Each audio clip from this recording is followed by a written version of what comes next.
Le silence de la chapelle était une chose vivante, un monstre opulent qui se nourrissait du parfum des lys blancs et de la poussière dorée flottant dans les raies de lumière des vitraux. Céline sentait son poids sur ses épaules, plus lourd encore que le voile de dentelle qui obscurcissait sa vision du monde, le réduisant à une mosaïque floue de couleurs et de visages indistincts.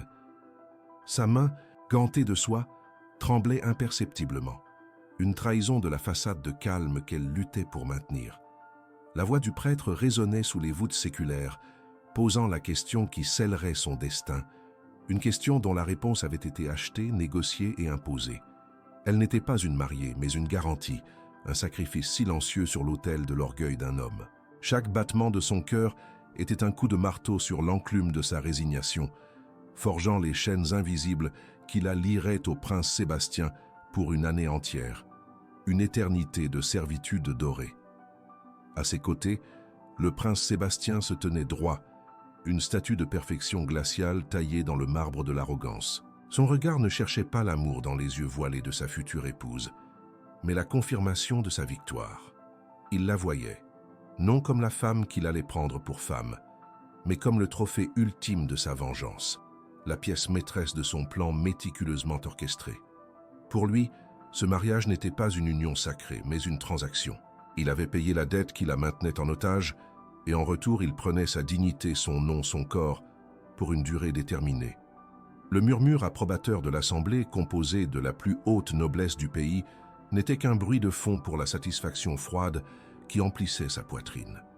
Il avait réussi à plier cette femme fière qui avait osé le défier, et il savourerait chaque instant de sa soumission forcée, chaque regard baissé, chaque larme silencieuse dans le luxe suffocant de son palais. Le temps semblait s'être suspendu à ses lèvres. Chaque seconde de son hésitation était une petite rébellion, un acte de défi silencieux face à l'inévitable. Derrière le voile, ses yeux fixaient un point invisible, un souvenir fugace de la liberté qu'elle était sur le point de perdre à jamais. Elle pensait à sa sœur, à son sourire fragile, à la vie qui avait été sauvée grâce à ce pacte diabolique. C'était pour elle, uniquement pour elle, qu'elle se tenait ici, prête à prononcer le mot qui la briserait. La dignité n'était plus un luxe qu'elle pouvait s'offrir. La survie de sa famille en était le prix. Le prince sentit son imperceptible raidissement, et un sourire à peine esquissé, cruel et victorieux, étira ses lèvres. Il savait qu'elle n'avait pas le choix. Il avait construit sa cage avec des barreaux d'or et de désespoir, et elle était sur le point d'y entrer de son plein gré forcé. Si cette histoire touche déjà votre cœur, si vous sentez la tension de ce moment impossible, alors abonnez-vous pour ne rien manquer des épreuves et des passions qui attendent nos héros. Oui, le mot sortit de sa gorge comme un souffle cassé, un murmure à peine audible qui pourtant scella son destin avec la force d'un décret royal. Il fut absorbé par l'immense silence de la chapelle avant de se répercuter en un soupir collectif de l'Assemblée. C'était fait. Elle était désormais la princesse Céline, un titre qui sonnait comme une insulte, une parure ironique pour une prisonnière. Le prêtre prononça les paroles consacrées, mais elle ne les entendit pas. Son esprit était ailleurs, déjà emmuré dans les murs froids du palais qui serait sa demeure et sa geôle. Sébastien se tourna vers elle, et le mouvement fut celui d'un prédateur se penchant sur sa proie. Il souleva le voile avec une lenteur délibérée, révélant son visage pâle et ses yeux où brûlait une flamme de défi contenue. Il savourait cet instant, l'instant où il pouvait enfin regarder le visage de la femme qu'il avait conquise, non par amour, mais par pouvoir. Le baiser qui suivit ne fut pas un échange de tendresse, mais un acte de possession. Ses lèvres étaient froides, pressées contre les siennes avec une assurance calculée, une marque indélébile, qui la revendiquait comme sienne devant Dieu et les hommes. C'était un sceau, pas une caresse. Lorsqu'il se retira, il garda son bras fermement sous le sien, son emprise étant un rappel constant de sa nouvelle condition. Il la guida le long de l'allée centrale, traversant une mer de visages curieux et de sourires polis qui cachaient mal le jugement et le mépris. Elle marchait la tête haute, une reine sans royaume, une princesse sans conte de fées, sa seule armure étant les lambeaux de sa fierté. Chaque pas la rapprochait de sa nouvelle vie, une existence de luxe et de solitude, où elle devrait apprendre à survivre sous le regard impitoyable de l'homme qui avait acheté son âme pour apaiser son ego blessé. Une fois dans le carrosse doré qui les éloignait de la chapelle, le silence devint une arme. Le bruit des sabots des chevaux sur les pavés parisiens était le seul son qui brisait la tension palpable entre eux. Céline regardait par la fenêtre, voyant la ville défiler comme un rêve lointain, une vie qui ne lui appartenait plus. Sébastien la contempla un long moment, son expression indéchiffrable. Puis, sa voix, basse et tranchante comme l'acier, rompit le charme. « N'oubliez jamais les termes de notre accord, Céline. Pendant 1 an, vous m'appartenez. Votre obéissance contre la sécurité de votre sœur. Il n'y avait aucune place pour l'illusion. C'était un contrat, pas un mariage. Elle était une possession, pas une épouse. Elle ne répondit pas, se contentant de serrer les mains sur ses genoux, son silence étant sa dernière forteresse. Comment en était-elle arrivée là? Comment une rencontre fortuite avait-elle pu la conduire à cet abîme? Tout avait commencé une semaine plus tôt, sous une pluie glaciale qui annonçait déjà la tempête à venir. Une semaine plus tôt, la pluie ne tombait pas sur les vitraux d'une chapelle, mais sur le carton usé qui lui servait d'abri précaire dans une ruelle sombre de Paris. Le froid n'était pas celui du marbre d'un hôtel, mais une morsure glaciale qui s'infiltrait à travers les couches minces de ses vêtements, s'agrippant à sa peau comme une promesse de maladie. Céline n'était pas une princesse voilée, mais une silhouette anonyme parmi tant d'autres, luttant contre l'indifférence d'une ville qui avait autrefois été son terrain de jeu. La chute avait été brutale, vertigineuse. La fortune de sa famille, bâtie sur des générations de labeur, s'était évaporée en un instant, emportée par la trahison d'un associé et la mort soudaine de ses parents. Il ne lui restait rien, sinon l'ombre de son nom et une fierté farouche qui lui interdisait de tendre la main, une fierté qui était à la fois son unique bouclier et sa plus lourde chaîne, la condamnant à une invisibilité douloureuse. Le véritable poids sur ses épaules n'était pas celui d'un titre ou d'une couronne, mais celui de la vie de sa sœur, Amélie.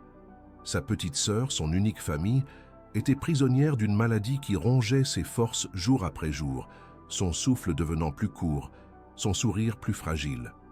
Une opération chirurgicale, complexe et coûteuse, était son seul espoir, une lueur vacillante dans une obscurité grandissante. Le prix de cette opération était une somme astronomique, un chiffre qui la narguait depuis les devis médicaux qu'elle gardait précieusement dans une enveloppe usée. Chaque franc qu'elle parvenait à gagner en vendant ses dessins aux touristes était une goutte d'eau dans un océan de dettes. La peur pour Amélie était une angoisse constante, un nœud serré dans sa gorge qui l'empêchait de dormir, de manger, de respirer. C'était cette vulnérabilité, cet amour désespéré pour sa sœur, qui était sa plus grande faiblesse, la faille dans son armure que le monde ne tarderait pas à exploiter sans pitié. Ses journées étaient un balai incessant et épuisant pour la survie. Elle se levait avant l'aube, lorsque la ville était encore endormie, pour trouver les meilleurs endroits où s'abriter, où la police ne la chasserait pas. Elle connaissait par cœur les grilles de ventilation qui soufflaient un air tiède, les auvents des boulangeries d'où s'échappait une odeur de pain chaud qui lui torturait l'estomac. Elle passait des heures à dessiner sur des bouts de papier récupérés, esquissant la tour Eiffel, les ponts de la Seine, la cathédrale Notre-Dame, des monuments d'une beauté qui contrastait violemment avec la laideur de sa propre existence. Elle refusait la pitié, vendant son art, pas sa misère. Chaque pièce de monnaie était une petite victoire, mais chaque regard de dédain ou d'indifférence était une nouvelle blessure, un rappel brutal de sa déchéance. Elle était une étrangère dans sa propre ville, une artiste sans nom dont les œuvres servaient à peine à acheter un morceau de pain. La honte était une compagne constante, un poison lent qui s'infiltrait dans ses veines. Un après-midi, alors qu'elle était assise sur les marches du Sacré-Cœur, tentant de vendre un portrait, une voix familière avait prononcé son nom. C'était une ancienne camarade de classe, vêtue de cachemire et parée de bijoux discrets. Le choc sur son visage, ce mélange de surprise, de pitié et d'un malaise à peine dissimulé, avait été plus violent qu'une gifle. Céline avait senti le sang quitter son visage, son cœur battre à tout rompre. Elle avait bredouillé une excuse, ramassé ses affaires et s'était enfuie, poursuivie par le regard de cette femme qui représentait tout ce qu'elle avait perdu. Cette rencontre l'avait brisée, ravivant la douleur de son déclassement. C'est ce jour-là qu'elle avait juré de protéger Amélie de cette humiliation, de la tenir à l'écart de la vérité de sa situation, quitte à se sacrifier entièrement, à vendre ce qui lui restait de son âme pour la sauver. Cette nuit-là, la pluie était plus froide, plus insistante que jamais, comme si le ciel lui-même cherchait à la laver des rues de Paris. Elle s'était réfugiée sous le porche d'un théâtre opulent, les lumières dorées du foyer se déversant sur le trottoir mouillé, éclairant son visage pâle et ses mains tremblantes. Elle était à bout de force physiquement et émotionnellement. La dernière lettre qu'elle avait reçue, un refus poli d'une œuvre de charité, était devenue un chiffon humide dans sa poche. L'échéance pour l'opération d'Amélie approchait à grands pas, et le désespoir commençait à l'emporter sur sa fierté. Elle ferma les yeux, s'imaginant la chaleur d'un lit, la sécurité d'un toit, le son du rire de sa sœur en bonne santé. C'était un rêve si lointain, si impossible. Elle était seule, transie de froid, le cœur lourd d'un échec qu'elle n'arrivait plus à supporter. C'était dans cet état de vulnérabilité absolue que le destin, sous sa forme la plus cruelle et la plus séduisante, s'apprêtait à frapper à sa porte. Le bruit feutré d'un moteur luxueux s'arrêta juste devant elle, si près qu'elle sentit la chaleur s'en échapper.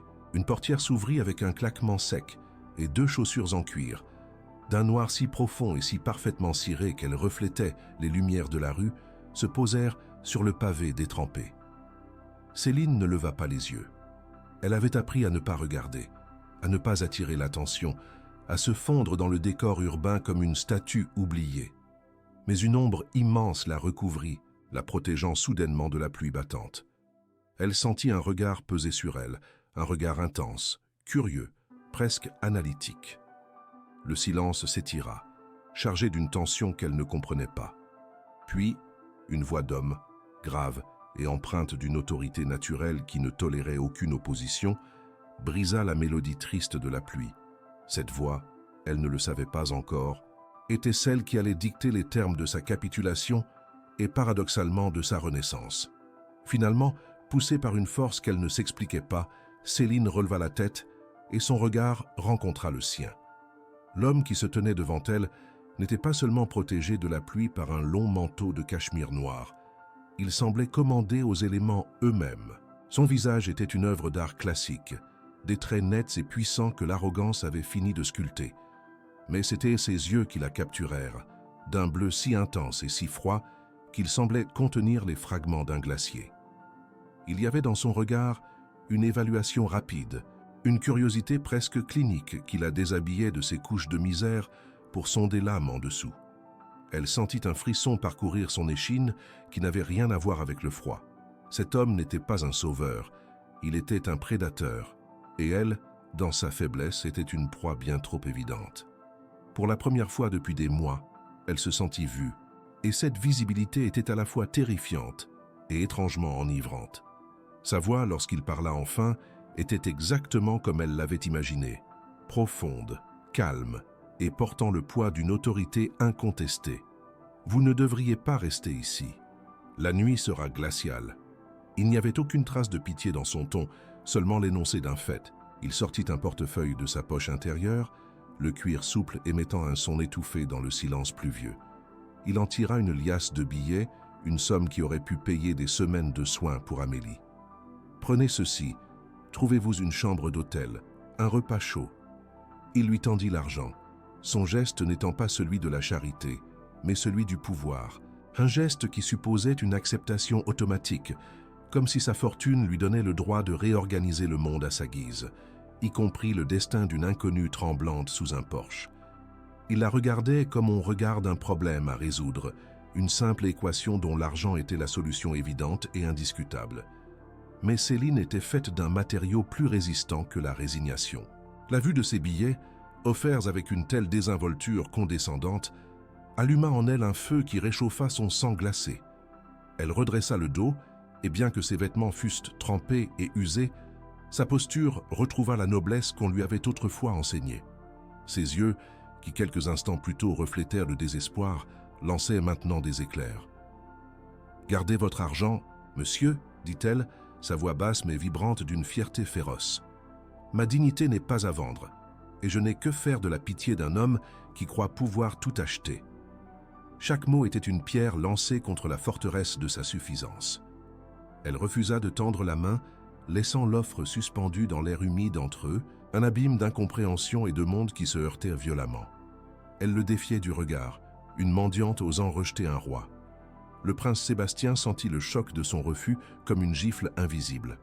Un silence stupéfait s'installa, seulement brisé par le murmure incessant de la pluie. Personne ne lui disait non. Jamais. Surtout pas une femme dans sa position, une créature sortie de l'ombre qui aurait dû se jeter à ses pieds avec gratitude. Une lueur dangereuse s'alluma dans ses yeux bleus. Son expression passa de la surprise glaciale à un amusement teinté de cruauté. Un sourire lent, presque imperceptible, étira le coin de ses lèvres. Il ne voyait plus en elle une victime à sauver, mais un défi à relever, une volonté à briser. Il retira lentement sa main, rangeant les billets dans son portefeuille avec une précision délibérée. L'orgueil est un luxe, mademoiselle. Sa voix était devenue plus douce, mais infiniment plus menaçante. Et je crains que vous n'ayez pas les moyens de vous l'offrir. Nous verrons combien de temps il vous tiendra chaud. Sans un mot de plus, il lui tourna le dos, son long manteau tourbillonnant dans un mouvement ample et dédaigneux. Il regagna sa voiture, la portière se refermant avec un claquement sec et final qui semblait sceller un pacte invisible. Le véhicule s'éloigna en silence, ses feux arrière rouges se fondant dans la nuit parisienne comme 2 gouttes de sang sur un tissu noir. Céline resta seule, le cœur battant à tout rompre. Elle avait défendu son honneur, mais à quel prix? L'écho de ses dernières paroles résonnait dans son esprit comme une prophétie. Elle sentait qu'elle n'avait pas simplement refusé de l'aide. Elle avait déclaré la guerre à un homme dont elle ne connaissait ni le nom ni la puissance, mais dont elle avait instinctivement perçu la capacité de destruction. Le froid qui l'envahit alors était plus profond, plus terrible que celui de la pluie, car il venait de la certitude d'avoir réveillé quelque chose de sombre et d'implacable. Pour lui, cette rencontre fut une révélation. Il était parti avec l'image du visage de Céline gravée dans sa mémoire. Non pas le visage d'une miséreuse, mais celui d'une reine déchue, fière et indomptable. Son refus n'était pas un simple affront, c'était une énigme qu'il se sentait obligé de résoudre. Il avait vu la flamme dans ses yeux et, au lieu de l'éteindre, il désirait la posséder, la contrôler, la voir vaciller sous son pouvoir. Pour elle, l'homme était devenu le symbole de tout ce qu'elle haïssait. Une richesse arrogante et un pouvoir qui ne connaissaient ni l'empathie ni le respect. Elle ignorait encore que cet instant de défi venait de lier leur destin de la manière la plus cruelle qui soit. Il ne lui avait pas laissé d'ultimatum, pas de menace directe, mais elle savait, au plus profond de son être, qu'il ne la laisserait pas partir. Cet homme reviendrait. Et la prochaine fois, il ne viendrait pas avec une offre, mais avec des chaînes. Le palais princier n'était pas une demeure, mais un mausolée dédié à la puissance et à la lignée.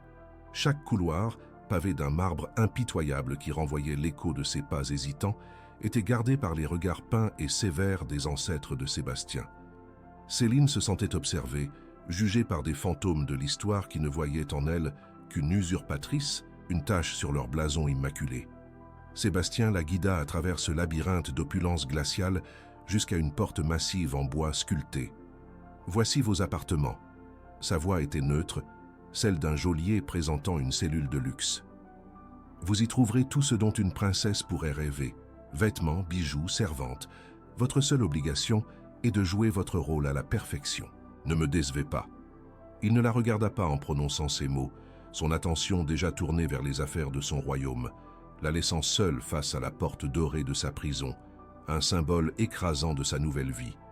Une fois la porte refermée derrière elle, le silence devint son seul compagnon.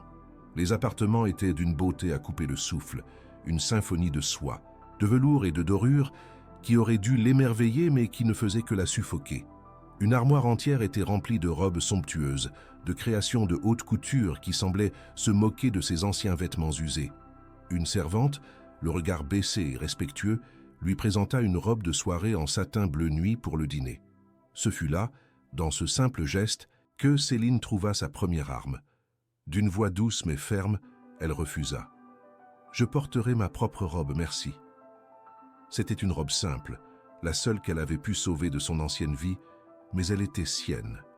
Ce petit acte de résistance, ce refus de se laisser effacer sous les parures qu'il avait choisies pour elle, fut le premier coup porté dans la guerre silencieuse qui venait de commencer entre eux. Le dîner fut une épreuve de tension contenue. Ils étaient assis aux deux extrémités d'une table immense, séparée par un océan d'argenterie et de cristal. Le silence n'était rompu que par le cliquetis discret des couverts. Sébastien la fixait, ses yeux bleus analysant sa robe modeste, comme une anomalie dans le décor parfait de sa salle à manger. Il ne dit rien, mais son mécontentement était une présence palpable dans la pièce. C'est alors qu'une troisième personne fit son entrée, une femme âgée à la posture royale et au regard aussi tranchant qu'un éclat de glace. La duchesse Isabelle, la grand-tante du prince, gardienne des traditions et de l'honneur de la famille. Elle toisa Céline de la tête aux pieds, un lent balayage qui la déshabilla de toute dignité. Alors, c'est elle. Sa voix était sèche comme une feuille morte. La petite merveille des rues que tu as ramenée au palais. J'espère pour toi, Sébastien, que tu sais ce que tu fais. Cette rencontre marqua le début d'une surveillance constante. La duchesse Isabelle devint l'ombre de Céline. Une présence critique qui scrutait chacun de ses gestes, chacune de ses paroles, cherchant la moindre faille, le moindre faux pas qui confirmerait ses préjugés. Céline apprit à naviguer dans ce champ de mine sociale avec une grâce prudente, utilisant le silence comme un bouclier et la politesse comme une armure. Sébastien, de son côté, observait ce duel feutré avec un intérêt inattendu. Il avait espéré voir Céline s'effondrer sous la pression, qu'elle vienne le supplier de la protéger, la rendant ainsi dépendante de lui. Mais au lieu de cela, il la voyait tenir tête à la femme la plus redoutée de la cour avec une force tranquille qui le déstabilisait. Il se surprenait à l'admirer, une émotion dangereuse qui commençait à fissurer la façade de son plan de vengeance, laissant entrevoir une fascination qu'il ne pouvait plus nier. La tension monta d'un cran lorsqu'il lui annonça la tenue du bal royal annuel. Ce n'était pas une invitation, mais un ordre. « Vous serez présenté officiellement à la cour et au monde entier », lui expliqua-t-il un soir, dans la bibliothèque où elle avait trouvé un semblant de refuge. « Votre performance devra être irréprochable. Vous êtes la princesse Céline maintenant. Chaque sourire, chaque révérence, chaque mot que vous prononcerez reflètera ma propre image. L'échec n'est pas une option. » Il se tenait près de la cheminée, la lueur des flammes dansant sur son visage et durcissant ses traits. Pour lui, ce bal était l'apogée de sa stratégie. L'exposer au regard de tous, la forcer à jouer le rôle de l'épouse aimante en public, une humiliation subtile et cruelle qui la lierait encore plus fermement à lui. Pour elle, c'était la perspective d'une nouvelle épreuve. Une scène où elle serait la principale actrice d'une farce tragique. Quelques semaines s'étaient écoulées depuis son arrivée, transformant le palais en un champ de bataille silencieux. Leur dynamique était celle d'une guerre froide, une succession de jours tendus où le pouvoir et la résistance s'affrontaient dans des regards chargés et des silences pesants. Une étrange dépendance s'était installée. Elle dépendait de lui pour la survie de sa sœur et lui, contre toute attente, semblait dépendre de sa présence pour briser la monotonie glaciale de sa propre existence. La duchesse Isabelle restait une menace constante, un rappel permanent des attentes écrasantes de la cour. Désormais, tous les regards étaient tournés vers le bal à venir, cet événement grandiose qui promettait d'être le théâtre de la plus grande humiliation de Céline, ou peut-être de la première véritable défaite du prince. La porte de la salle de bal était encore fermée, mais la musique de la confrontation à venir résonnait déjà dans les couloirs du palais. Les jours précédant le bal se déroulèrent dans une atmosphère électrique, chaque heure rapprochant Céline de l'arène publique. Des couturiers, des coiffeurs et des joailliers défilaient dans ses appartements, une armée de spécialistes chargés de la transformer en une vision de perfection royale. Elle se laissait faire avec une passivité résignée, son corps devenant une toile sur laquelle il peignait l'image de la princesse que Sébastien exigeait. Pourtant, sous les couches de soie et les carats de diamants, son esprit restait indompté. Elle passait ses nuits à lire, à se cultiver sur l'histoire de la famille royale, non pas pour les impressionner, mais pour comprendre les règles du jeu qu'on lui imposait, pour trouver les failles dans leur armure de tradition. Elle n'allait pas simplement survivre à cette soirée, elle allait la traverser avec sa dignité intacte, un défi silencieux lancé au visage de son mari et de toute la cour. Sébastien, de son côté, était de plus en plus consumé par une agitation qu'il ne comprenait pas. Il avait orchestré chaque détail de cette soirée pour qu'elle soit le point culminant de sa domination sur elle, mais l'idée de la voir exposée aux regards avides et aux jugements cruels de la noblesse lui causait un malaise inattendu. Il se retrouvait à la chercher du regard dans les couloirs, à écouter le son de sa voix lorsqu'elle parlait aux serviteurs, avec une gentillesse qui contrastait violemment avec l'arrogance de son propre entourage. Une partie de lui voulait la voir triompher, briller d'une lumière si intense qu'elle éclipserait tous les autres. Une pensée contradictoire qui sabotait son plan initial.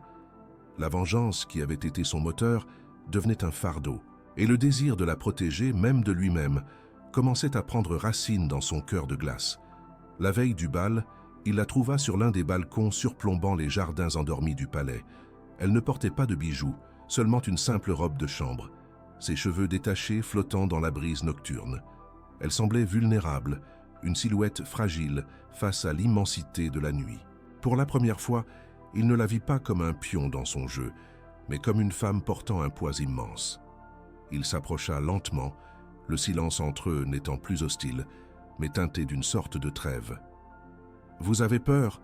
demanda-t-il, sa voix plus douce qu'il ne l'aurait voulu. Elle se tourna vers lui et dans ses yeux, il ne vit pas de la peur, mais une détermination tranquille. « La peur est un luxe, Altesse. Je n'en ai pas les moyens. » Sa réponse, un écho de leurs premières paroles échangées sous la pluie, le frappa avec la force d'une révélation. Il ne brisait pas cette femme. Il était en train de se briser contre elle. Le soir du bal arriva, et le palais se transforma en un royaume de contes de fées, vibrant de musique, de lumière et des murmures de centaines d'invités. Lorsque Céline apparut en haut du grand escalier, un silence parcourut l'assemblée. Elle portait une robe d'un blanc immaculé, une création simple, mais d'une élégance exquise, qui mettait en valeur sa beauté naturelle plutôt que de la dissimuler. Un unique collier de saphir, de la même couleur que les yeux de Sébastien, scintillait à son cou. Ce n'était pas la parure d'une prisonnière, mais celle d'une reine. En la voyant descendre les marches, la tête haute, le regard calme et assuré, Sébastien sentit son souffle se couper. Toute idée de vengeance s'évapora, remplacée par une fierté écrasante et un désir possessif si violent qu'il en fut presque effrayé. À cet instant, il ne voulait plus la détruire. Il voulait la posséder pour l'éternité. Il s'avança pour l'accueillir au bas de l'escalier, sa main tendant vers la sienne. Le contact de leurs doigts gantés envoya une décharge électrique à travers eux deux. Pour les invités, c'était l'image parfaite du couple royal, un prince et sa nouvelle princesse. Mais pour eux, c'était un moment de basculement. Son regard n'était plus froid et dominateur, mais brûlant d'une émotion nouvelle et confuse. Le sien n'était plus défiant, mais interrogateur, cherchant à comprendre le changement qu'elle percevait en lui. Il la guida vers la salle de bal, son emprise sur sa main étant à la fois protectrice et possessive. La première valse commença, alors qu'il la faisait tournoyer au centre de la piste, sous le regard de toute la noblesse européenne. Il se pencha et murmura à son oreille, sa voix un souffle rauque que seule elle pouvait entendre. « Ce soir, vous n'êtes pas mon contrat. Vous êtes ma princesse, et personne n'osera vous manquer de respect. » Cette déclaration inattendue la laissa sans voix. C'était la première fissure réelle dans son armure, la première fois qu'il la voyait comme une alliée plutôt qu'une adversaire. La valse devint un dialogue silencieux, leurs corps se mouvant en parfaite harmonie, tandis que leurs esprits étaient en plein tumulte. Elle sentait le battement de son cœur contre sa main, un rythme fort et régulier qui la rassurait étrangement.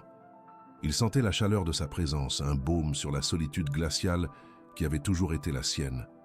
Autour d'eux, les visages curieux et les murmures de la cour s'estompèrent, ne laissant que la musique et la conscience aiguë de leur proximité. La duchesse Isabelle les observait depuis son fauteuil, son visage une énigme de marbre, mais même elle ne pouvait nier l'alchimie indéniable qui se dégageait du couple. Le plan de Sébastien avait échoué de la manière la plus spectaculaire qui soit. Il était en train de tomber amoureux de sa captive. Pourtant, la soirée n'était pas terminée, et les serpents de la cour attendaient leur heure pour frapper. Alors que la valse s'achevait et que les applaudissements retentissaient, un rival de longue date de Sébastien, le duc de Valois, s'approcha d'eux avec un sourire venimeux. Ignorant le prince, il s'adressa directement à Céline. « Princesse, votre grâce est éblouissante. On peine à imaginer que vos talents de danseuse ont été acquis dans des circonstances moins formelles. » L'insulte était voilée, mais l'allusion à son passé dans la rue était claire comme du cristal. Un silence glacial tomba sur le groupe qui les entourait. Tous les regards se tournèrent vers Céline, puis vers Sébastien, attendant l'explosion, la confirmation du scandale. C'était le moment de vérité, le test ultime de la promesse qu'il venait de lui faire. Le piège de l'humiliation publique, qu'il avait lui-même envisagé, venait de se refermer sur eux. La réaction de Sébastien fut immédiate et terrifiante. Son visage se durcit, ses yeux devenant deux éclats de glace polaire. Il ne haussa pas la voix. Il n'en eut pas besoin. Son calme était plus menaçant que n'importe quel cri. Il resserra sa prise protectrice sur la main de Céline et fixa le duc d'un regard si intense que ce dernier recula d'un pas. « Duc !» La voix de Sébastien était basse, presque un murmure, mais elle portait à travers le silence comme un coup de fouet. « La seule chose qui soit moins formelle ici, c'est votre impudence. Vous oubliez à qui vous vous adressez. La princesse est mon épouse, et tout manque de respect à son égard est une insulte directe à la couronne. Je vous suggère de présenter vos excuses immédiatement, avant que je ne sois obligé de vous rappeler les conséquences de la trahison. » La menace était sans équivoque, et la puissance qui émanait de lui était absolue. Le duc de Valois, blême, balbutia des excuses confuses avant de s'éclipser la queue entre les jambes. L'incident était clos, mais ses répercussions venèrent de commencer.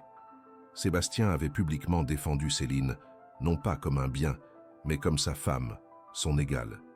Il avait retourné une situation destinée à l'humilier en une démonstration de son pouvoir et, plus important encore, de sa loyauté envers elle. Céline le regarda, stupéfaite. Pour la première fois, elle se sentit protégée, non pas emprisonnée. Elle vit dans ses yeux non pas un maître, mais un homme luttant contre ses propres démons pour la défendre. Ce geste public de réparation était plus puissant que n'importe quelle parole.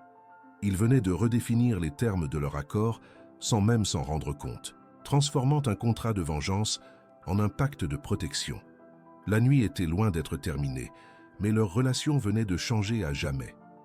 Plus tard dans la soirée, alors qu'ils se tenaient sur un balcon pour échapper à la chaleur de la salle de bal, le silence entre eux était différent. Il n'était plus rempli de tensions ou de non-dits hostiles, mais d'une curiosité nouvelle et d'une gratitude timide. Céline fut la première à parler. « Pourquoi ?» demanda-t-elle doucement, son regard fixé sur les jardins illuminés par la lune. « Vous n'aviez pas à faire ça. » Sébastien se tourna vers elle, son expression sérieuse. « J'ai fait une promesse, répondit-il simplement. Et un prince tient toujours ses promesses. Mais c'était plus que cela, et ils le savaient tous les deux. Il avait agi par instinct, un instinct protecteur qu'il ne pouvait plus ignorer. Il la regarda, la lumière argentée de la lune adoucissant les traits de son visage, et il ressentit une envie irrésistible de toucher sa joue, de sentir si la peau sous ses doigts était aussi douce qu'elle en avait l'air. Il ne céda pas à cette impulsion, mais le désir resta suspendu dans l'air entre eux, une chose tangible et vibrante. C'était la première fois qu'il la désirait, non pas comme un objet de conquête, mais comme une femme. Cette prise de conscience le terrifia et l'exalta à la fois. Son plan méticuleux s'était effondré, remplacé par un chaos d'émotions qu'il ne maîtrisait pas. Il avait voulu la briser, mais c'est elle qui l'avait transformée. Il avait voulu lui enseigner une leçon sur le pouvoir, mais c'est elle qui lui apprenait l'humilité. La nuit qui devait sceller sa victoire marquait en réalité le début de sa capitulation. Il était tombé dans son propre piège, et la prison qu'il avait construite pour elle était en train de devenir la sienne. Une prison dorée où son cœur était le seul captif, enchaîné à une femme qu'il commençait à aimer plus que sa propre vengeance. Quand il la raccompagna à la porte de ses appartements à la fin de la soirée, un rituel qu'ils accomplissaient chaque nuit, quelque chose avait changé. D'habitude, il la quittait avec un simple hochement de tête, un rappel de leur distance. Mais cette fois, il s'attarda. Sa main était encore sur la sienne, et il hésita avant de la relâcher. Leurs regards se croisèrent, et pendant un long moment, le monde extérieur cessa d'exister. Il y avait une question silencieuse dans ses yeux, une supplique presque, qu'elle ne parvenait pas à déchiffrer. La porte, entre leurs deux mondes, qui avait toujours été un symbole de leur séparation, semblait soudain fragile, presque inexistante. Il finit par lâcher sa main, le contact perdu laissant une sensation de froid. « Dormez bien, Céline », murmura-t-il avant de s'éloigner, son nom sonnant différemment sur ses lèvres, non plus comme une possession, mais comme une prière. Seule dans sa chambre, Céline posa sa main sur son cœur qui battait à un rythme effréné. La soirée avait été un tourbillon d'émotions contradictoires. Elle avait été exposée, insultée, défendue et désirée. Le regard de Sébastien sur le balcon, son geste protecteur, la douceur inhabituelle de sa voix, tout cela avait semé le trouble dans son esprit. Elle avait passé des semaines à le haïr, à construire des murs autour de son cœur pour se protéger de lui. Mais ce soir, il avait lui-même posé la première pierre d'un pont entre eux. Elle se regarda dans le grand miroir, voyant son propre reflet paré comme une princesse, mais se sentant plus confuse que jamais. Qui était cet homme? Le tyran cruel qui l'avait acheté ou le protecteur inattendu qui venait de risquer un incident diplomatique pour défendre son honneur? Une chose était sûre. La haine pure qu'elle ressentait pour lui commençait à se teinter d'une émotion bien plus complexe et bien plus dangereuse. Le palais s'endormit, mais ni Céline ni Sébastien ne trouvèrent le sommeil cette nuit-là. Chacun dans leur chambre, séparés par un couloir de marbre, ils rejouaient les événements de la soirée. Pour elle, c'était le début d'un doute terrible. Pouvait-elle commencer à faire confiance à son geôlier? Pour lui, c'était la fin d'une certitude. Son plan de vengeance était mort, et à sa place se trouvait un sentiment si puissant qu'il menaçait de le submerger. Il avait voulu contrôler chaque aspect de sa vie, mais il avait perdu le contrôle de la seule chose qui comptait vraiment, son propre cœur.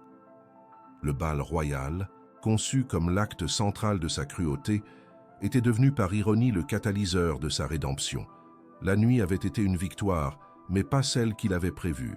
C'était la victoire de la dignité sur l'orgueil, de la compassion sur la cruauté et de la naissance fragile d'un amour impossible dans les décombres d'un plan de vengeance. Les jours qui suivirent le bal furent empreints d'une nouvelle dynamique. Le silence entre eux n'était plus une arme, mais un espace rempli de questions sans réponse. Les barrières invisibles qu'ils avaient érigées commençaient à se fissurer. Sébastien faisait des efforts maladroits pour engager la conversation, lui demandant son avis sur les livres de la bibliothèque ou les fleurs du jardin. Céline, méfiante mais curieuse, répondait avec une prudence qui laissait peu à peu place à une véritable interaction. Ils découvraient des facettes inattendues l'un de l'autre. Il découvrit son intelligence vive et son sens de l'humour subtil. Elle découvrit une solitude profonde sous son arrogance et une passion pour l'histoire qu'ils partageaient rarement. C'était un terrain dangereux, une danse hésitante sur la ligne fine qui sépare un ravisseur de son otage, mais aucun des deux ne semblait vouloir reculer. La duchesse Isabelle, cependant, observait ce rapprochement avec une désapprobation glaciale. Elle voyait l'influence de Céline sur son neveu comme une faiblesse, une contamination. Elle commença à multiplier les piques, les rappels subtils du passé de Céline, tentant de creuser un fossé entre eux. Un après-midi, alors que Céline dessinait dans les jardins, la duchesse s'approcha. « Ne vous habituez pas trop à ce confort, mon enfant.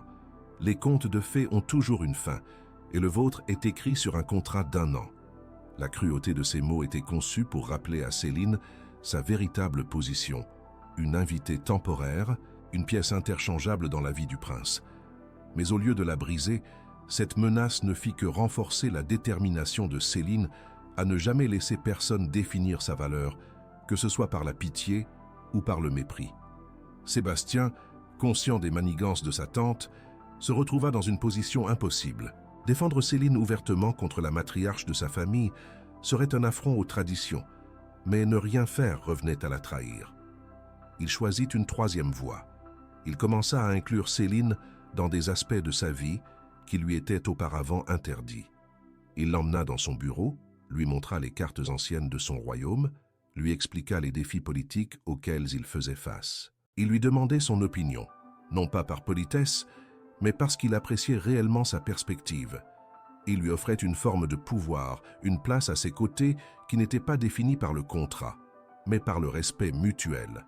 C'était sa façon de lui montrer qu'elle comptait, qu'elle n'était pas seulement un rôle à jouer, mais une partenaire dont il commençait à avoir besoin. Un soir, alors qu'une tempête faisait rage à l'extérieur, le tonnerre secouant les vitres du palais, ils se retrouvèrent seuls dans le grand salon. Un feu crépitait dans la cheminée, jetant des ombres dansantes sur leurs visages. L'atmosphère était intime, presque domestique. C'est dans ce cocon de tranquillité que Céline osa poser la question qui la hantait. « Pourquoi m'avez-vous choisi? De toutes les femmes du monde, pourquoi moi ?» Sébastien la regarda longuement, le masque d'arrogance complètement tombé. ne laissant qu'une vulnérabilité brute. « Parce que vous êtes la seule à m'avoir jamais dit non », avoua-t-il, sa voix à peine plus qu'un murmure. « Dans un monde où tout m'est donné, votre refus était la chose la plus précieuse que j'ai jamais rencontrée. J'ai cru que je voulais le détruire, mais je réalise maintenant que je voulais seulement le comprendre. » Cette confession fut le véritable point de non-retour, l'instant où la vengeance se transforma définitivement en quête. Cette nuit-là, la tempête à l'extérieur faisait écho à celle qui grondait dans leur cœur. La vérité était enfin sur la table, crue et désarmante. Le contrat qui les liait semblait soudain dérisoire face à la complexité des sentiments qui s'étaient développés entre eux. Céline le regardait, voyant pour la première fois l'homme derrière le prince, un homme solitaire et blessé, dont l'orgueil était à la fois son plus grand atout et sa plus profonde faiblesse. Elle ne ressentait plus de la haine, ni même de la pitié, mais une forme d'empathie troublante. Elle comprenait sa solitude, car elle-même en avait fait l'expérience. Ils étaient deux âmes solitaires, réunies par la cruauté du destin, qui découvraient qu'elles étaient peut-être moins différentes qu'elles ne l'avaient imaginé. La pluie continuait de battre contre les fenêtres, lavant le monde extérieur, tandis qu'à l'intérieur, quelque chose de nouveau et de fragile commençait à peine à éclore. Le lendemain matin, une lettre arriva pour Céline. Le sceau était celui de l'hôpital où sa sœur était soignée. Son cœur s'arrêta de battre pendant une seconde. Elle l'ouvrit avec des mains tremblantes. C'était une note du chirurgien en chef. L'opération avait été un succès total et Amélie était en voie de guérison complète. Un flot de soulagement si intense la submergea qu'elle dut s'asseoir. Les larmes qu'elle avait retenues pendant des mois coulèrent enfin, des larmes de joie et de gratitude. La raison de son sacrifice, le poids qui l'avait écrasé, venait de s'envoler. Elle était libre de ce fardeau. Sébastien la trouva ainsi, pleurant en silence dans un rayon de soleil matinal, la lettre serrée contre sa poitrine. Il ne posa aucune question. Il s'approcha simplement et dans un geste d'une tant douceur inattendue, un geste qui parlait de réconfort plutôt que de possession. Il s'agenouilla devant elle, prenant doucement ses mains dans les siennes, et pour la première fois, leurs regards se rencontrèrent sans armure, sans défi, simplement deux âmes se reconnaissant dans un moment de vulnérabilité partagée. La nouvelle de la guérison d'Amélie n'était pas seulement la fin du fardeau de Céline, c'était la fin du contrat dans tout ce qu'il avait de cruel. La dette était payée, symboliquement et littéralement. Ils étaient, pour la première fois, sur un pied d'égalité, et dans ce nouvel équilibre précaire, une question silencieuse flottait entre eux. Que restait-il, maintenant que la raison de leur union forcée n'existait plus? Le gala de charité annuel de la famille royale était l'occasion parfaite pour présenter au monde cette nouvelle harmonie. Des semaines s'étaient écoulées depuis la lettre, des semaines pendant lesquelles une complicité timide avait remplacé l'hostilité glaciale. Ils arrivèrent ensemble, non plus comme un geôlier et sa prisonnière, mais comme un couple uni par une affection naissante et fragile. Céline, dans une robe émeraude qui faisait ressortir le feu de ses cheveux, se sentait presque à sa place, la main de Sébastien reposant avec une chaleur protectrice au creux de son dos.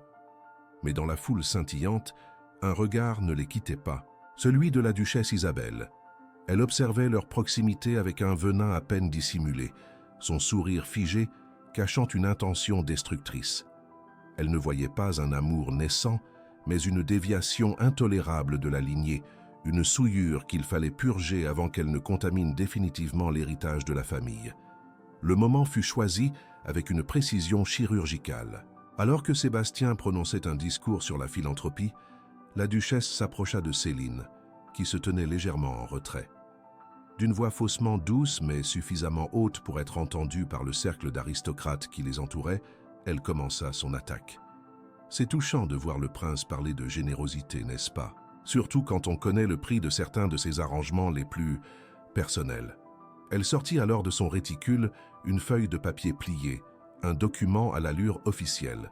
C'était une copie du contrat initial, celui que Céline avait signé les yeux pleins de larmes, mais ce n'était pas tout.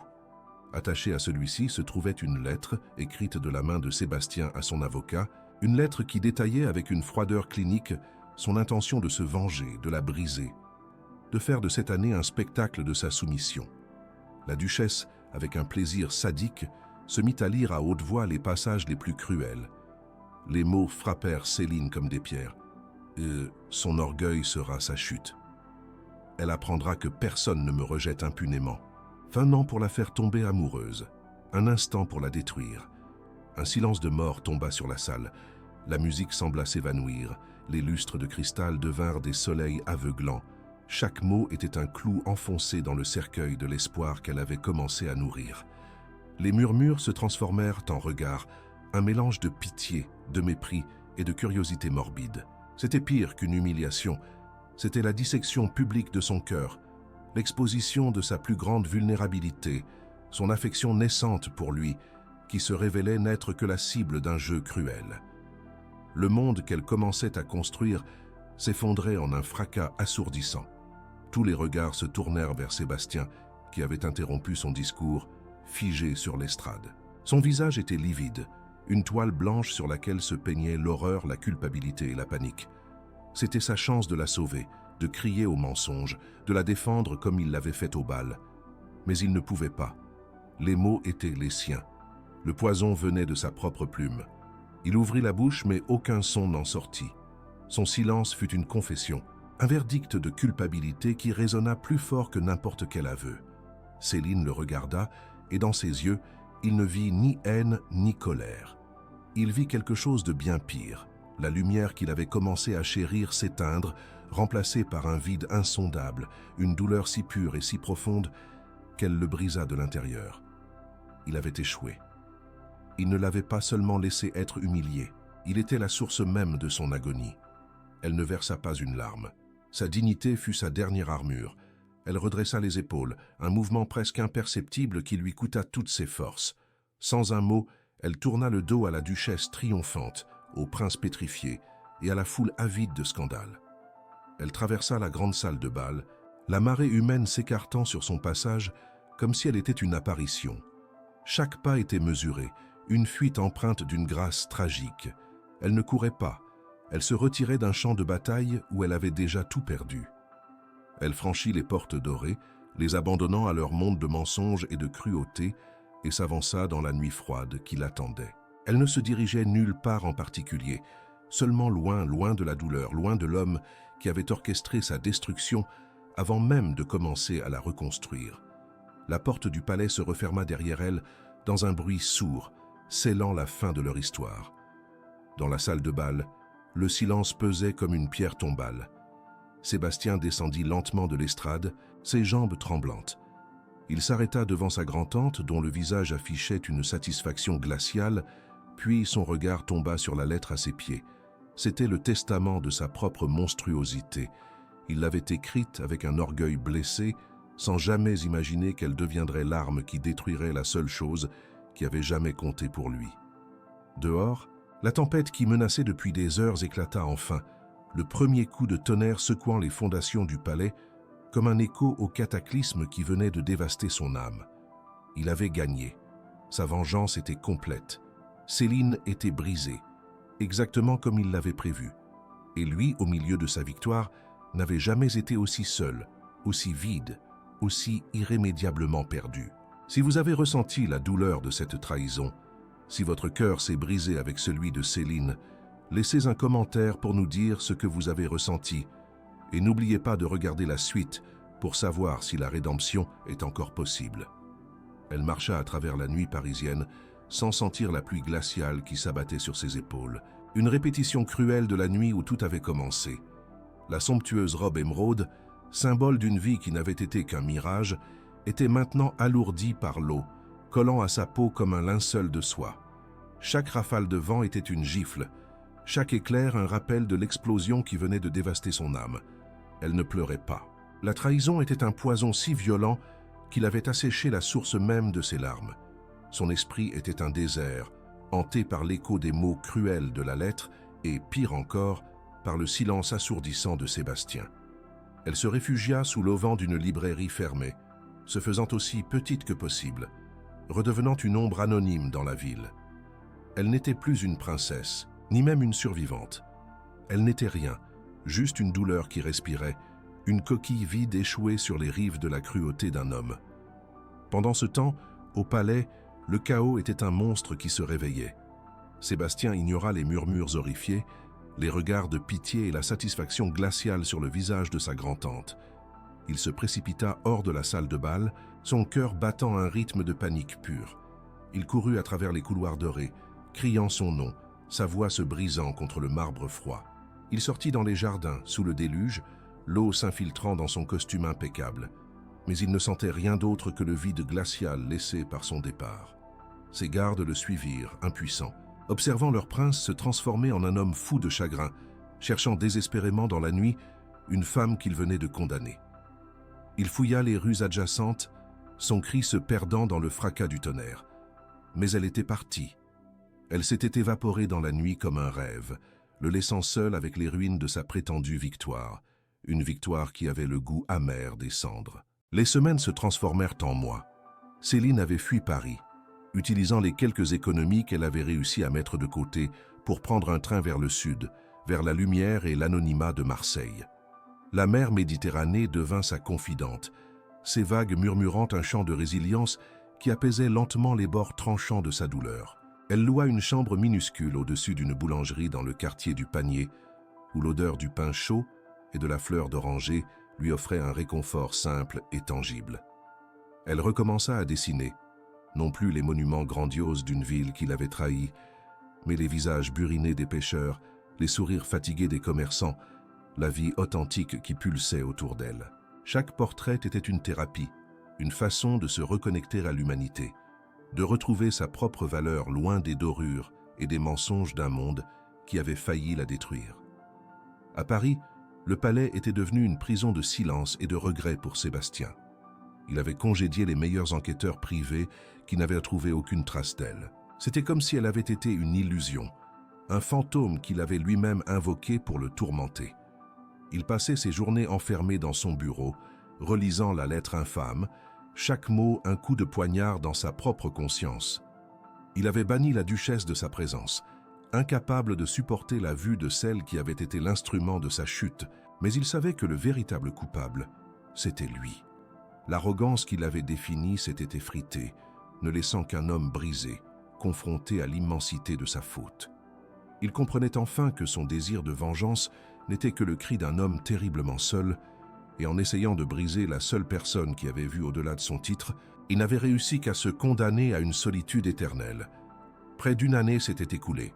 Le temps, avec sa lente miséricorde, avait commencé à cicatriser les blessures de Céline. Elle avait trouvé un rythme, une paix fragile dans sa vie à Marseille. Ses dessins, empreints d'une nouvelle profondeur émotionnelle, avaient attiré l'attention d'un vieux galeriste du Vieux-Port. Il lui proposa quelque chose d'inimaginable, une petite exposition personnelle. La peur la saisit. Exposer signifiait sortir de l'ombre, signer ses œuvres de son nom, redevenir visible. C'était un risque immense, une invitation au passé à la retrouver.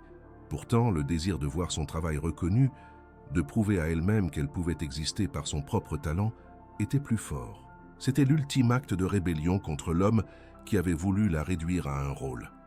Elle accepta, son cœur battant un mélange de terreur et d'une lueur d'espoir qu'elle croyait éteinte à jamais. Sébastien avait transformé sa culpabilité en action, consacrant l'année écoulée à des œuvres caritatives, cherchant une forme de rédemption dans le service aux autres. Il avait abandonné tout espoir de la retrouver, convaincu qu'elle était perdue pour lui à jamais. Un soir, alors qu'il feuilletait distraitement un magazine d'art, son souffle se coupa. Une page était dédiée aux talents émergents de la Provence, et là, occupant presque toute la page, se trouvait un portrait au fusain d'une vieille femme au regard fier. Le trait était indubitable, la capture de l'âme dans les yeux était sa signature. En bas, une légende, La dignité par Céline Dubois, exposition à venir à la Galerie du Soleil, Marseille. Son nom, sa ville, son art. Une vague d'espoir si violente le submergea qu'il crut défaillir. Elle était vivante. Elle était là. Ce n'était pas une piste, c'était une destination. Il irait à Marseille, non pour la réclamer, mais pour mériter la chance de prononcer son nom une dernière fois.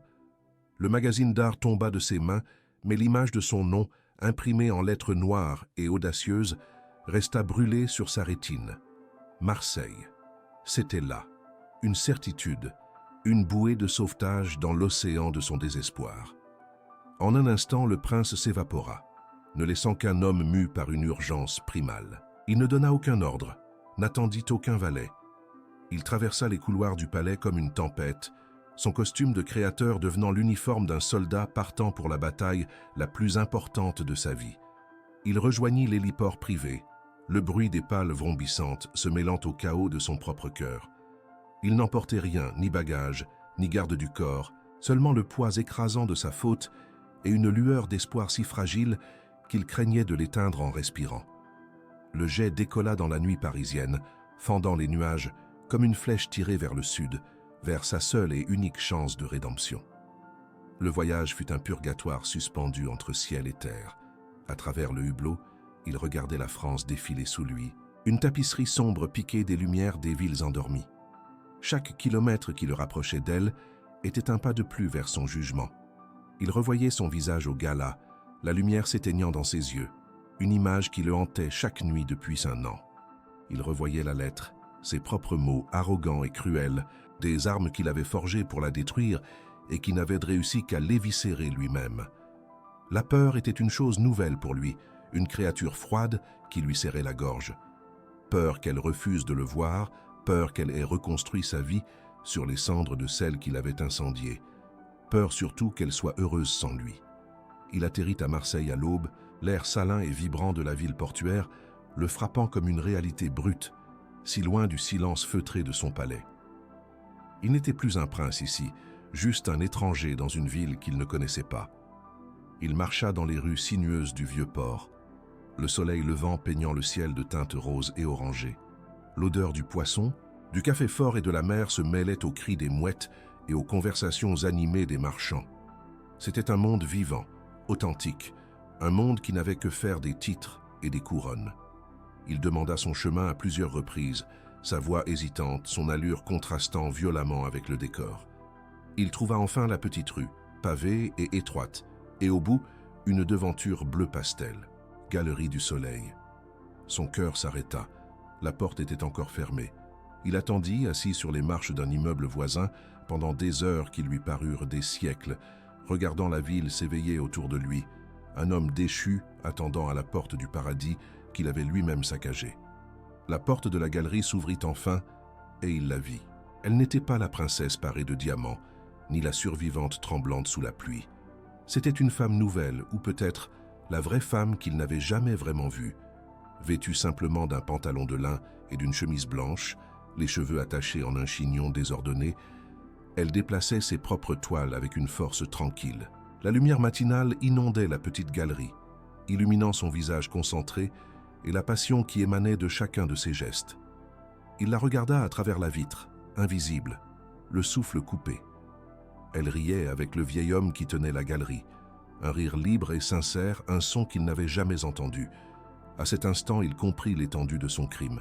Il n'avait pas seulement brisé son cœur, il avait tenté d'éteindre cette lumière, cette force vitale qui rayonnait maintenant devant lui, plus puissante que jamais. Rassemblant le peu de courage qui lui restait, il se leva et poussa la porte. Une petite clochette tinta, un son cristallin qui déchira le silence confortable de la galerie. Elle se retourna, un sourire encore sur les lèvres, qui se figea instantanément en la voyant. Le choc pur et glacial effaça toute expression de son visage.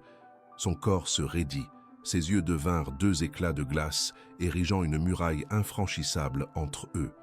Le galeriste, sentant la tension soudaine et insoutenable, s'éclipsa discrètement. Ils étaient seuls face à face, séparés par un an de silence et un abîme de douleur. Il fit un pas vers elle, un seul, mais son regard le cloua sur place. Ce n'était pas de la haine qu'il y lisait, ni de la peur. C'était une indifférence polaire, le calme terrifiant d'un cœur qui avait appris à vivre sans lui et qui n'avait aucune intention de le laisser y entrer à nouveau. Il ne prononça pas les excuses qu'il avait répétées 1000 fois dans sa tête. Les mots étaient vains, des cendres face à l'incendie qu'il avait provoqué.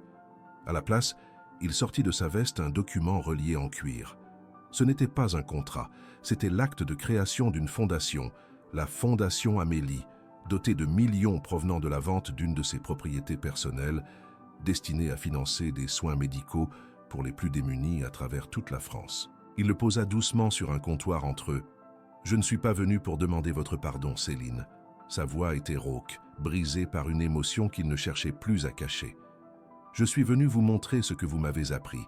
La dignité a un prix, mais la compassion n'en a pas. » Pour la première fois, une émotion traversa le masque de glace de Céline, une lueur de surprise, de confusion, une fissure infime dans la forteresse.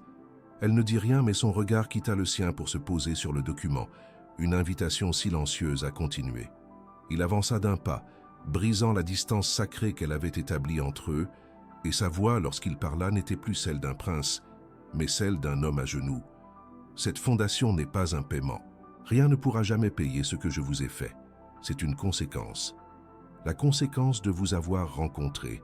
Ce soir-là, sous la pluie, je n'ai pas vu une mendiante, j'ai vu un miroir, Céline. Un miroir qui me renvoyait l'image de ma propre pauvreté, celle de l'âme. Votre fierté n'a pas blessé mon ego, elle a révélé mon néant. Mon plan n'a jamais été de vous détruire, mais de voler votre lumière pour combler mon obscurité. Je voulais vous posséder parce que je ne possédais rien en moi qui ait la moindre valeur. Chaque jour passé à vos côtés, chaque acte de gentillesse calculé est devenu un supplice, car il me montrait la personne que j'aurais pu être et que je n'étais pas. Je n'ai pas seulement été cruel, j'ai été un lâche. Elle écouta ces mots, chaque syllabe se frayant un chemin à travers les couches de glace qu'elle avait mis un an à former autour de son cœur. Sa première impulsion fut de rejeter cette confession, de la voir comme une autre manipulation, une stratégie plus raffinée pour obtenir ce qu'il voulait. Sa voix, bien que basse, était tranchante comme un éclat de verre. Des mots. Vous avez toujours été doué avec les mots.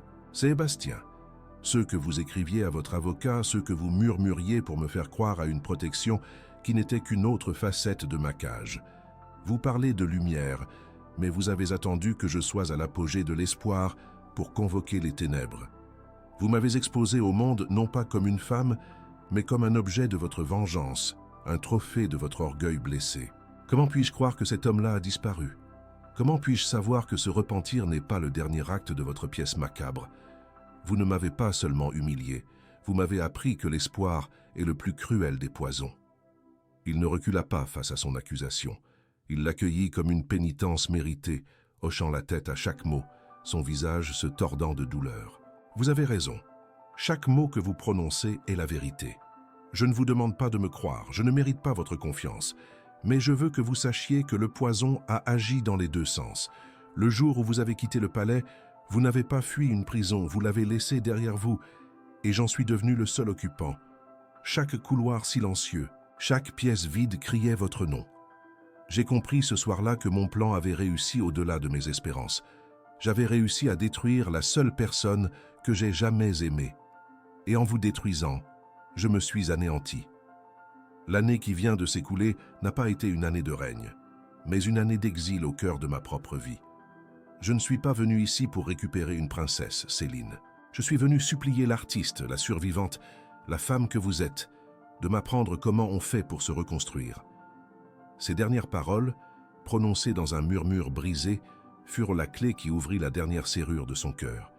Elle vit dans ses yeux non plus un prince, mais un naufragé, à la dérive sur l'océan de ses propres regrets.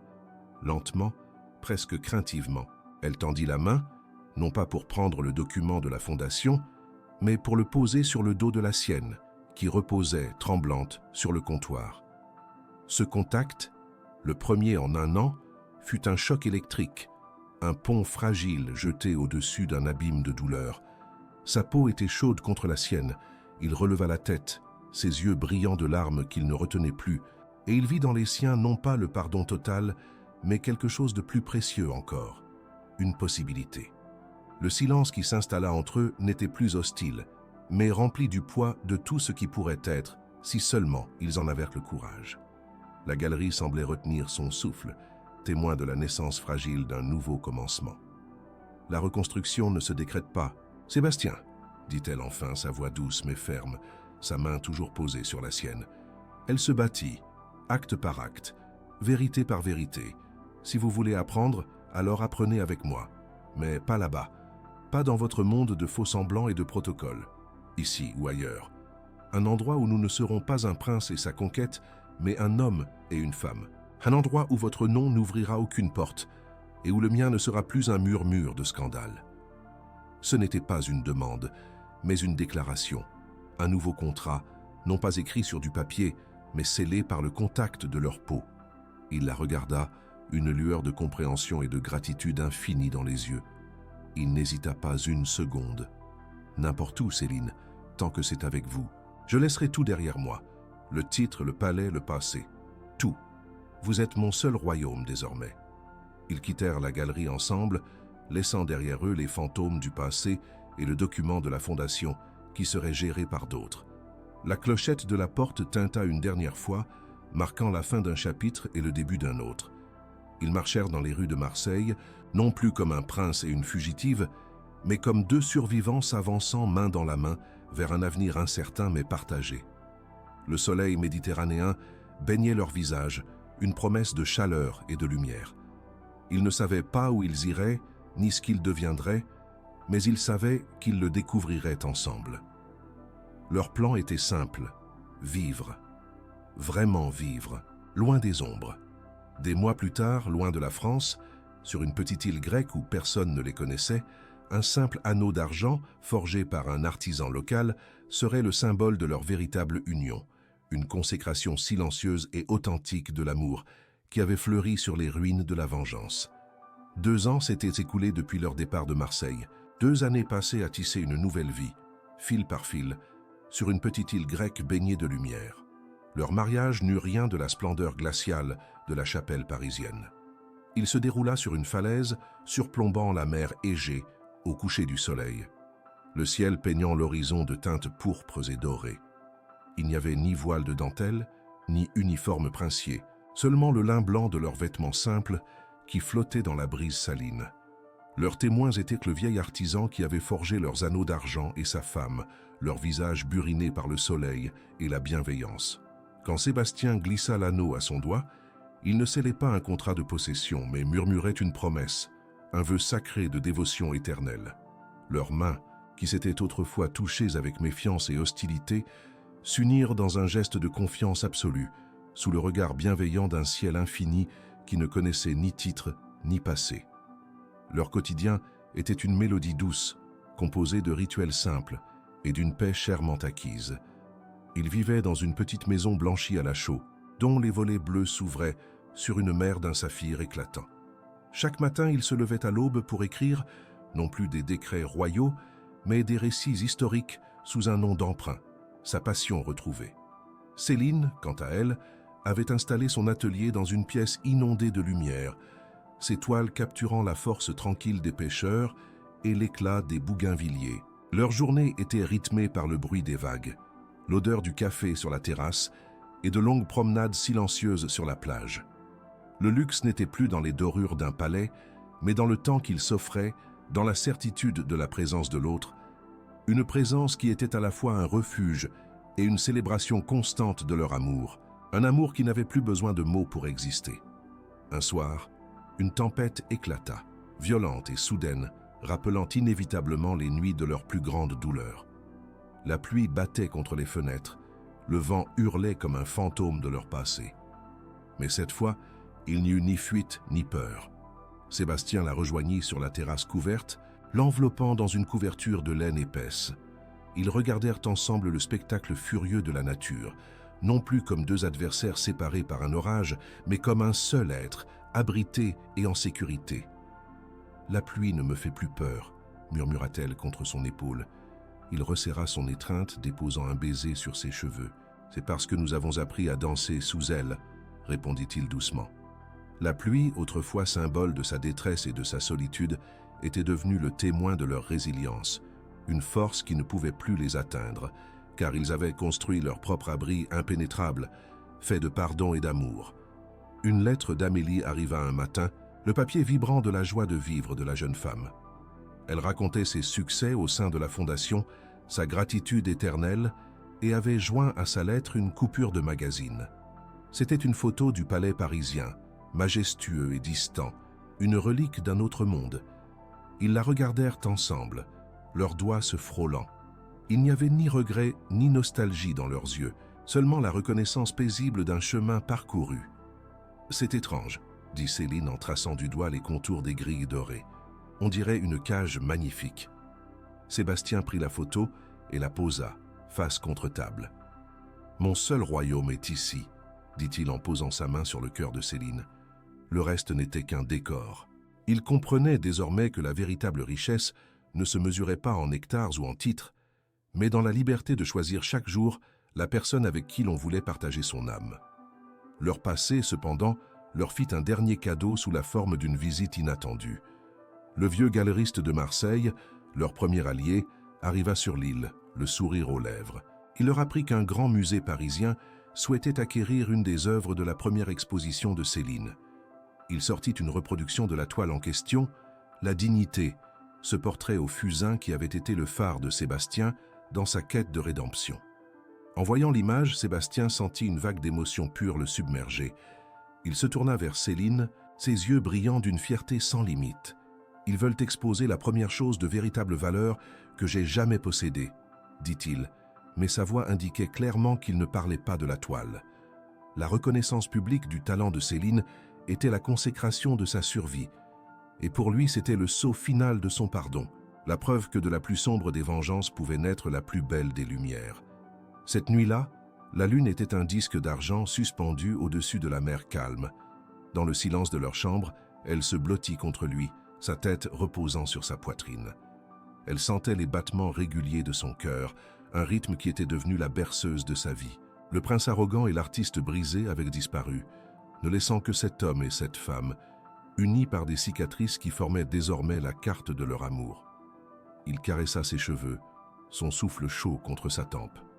« J'ai passé une année à essayer de t'acheter, » murmura-t-il dans l'obscurité. « Et j'ai passé le reste de ma vie à comprendre que le seul moyen de te posséder était de me donner entièrement à toi. » Elle releva la tête et l'embrassa, un baiser qui n'avait plus le goût de la victoire ou de la capitulation, mais celui de l'éternité. Le prince n'avait pas acheté une épouse, il avait gagné le droit d'aimer et d'être aimé, et ce fut là le seul trésor qui compta jamais.